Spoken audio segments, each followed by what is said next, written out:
അങ്ങനെയാണോ ചേച്ചിയുടെ അനിയന്റെ പേര്? സ്വപ്നത്തിൽ ഞാൻ കണ്ട ചേച്ചിയും എന്നെ കേശു എന്നാണല്ലോ വിളിച്ചത്.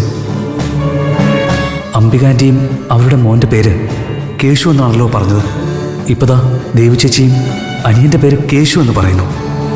ഇതെന്താ ഇങ്ങനെ?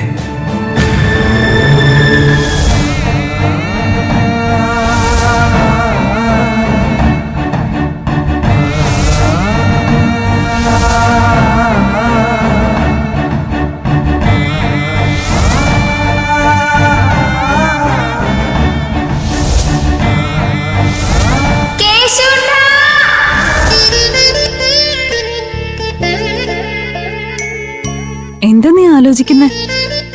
ഒന്നുമില്ല.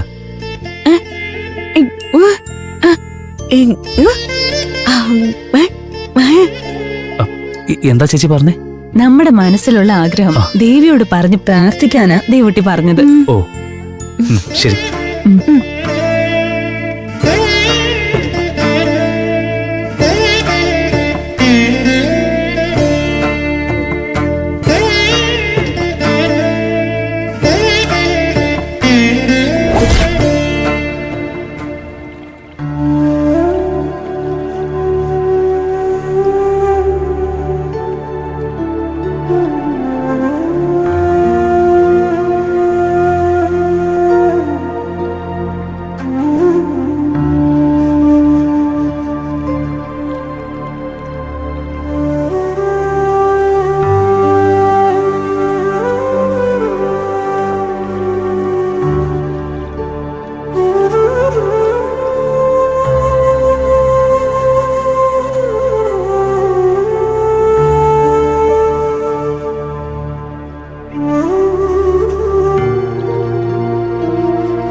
ദേവൂട്ടി,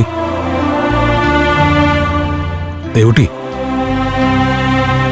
ഇന്ന് നിന്റെ പിറന്നാളാണെന്ന് എനിക്കറിയാം.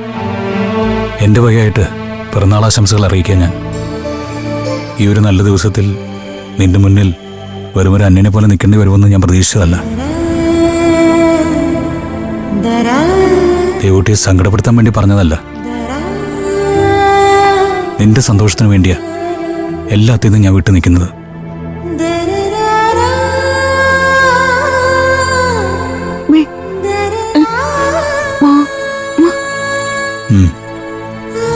അവരെല്ലാവരും തിരിച്ചുപോയി. ഇപ്പോ മുത്തശ്ശി മാത്രമേ ഉള്ളൂ എൻ്റെ കൂടെ.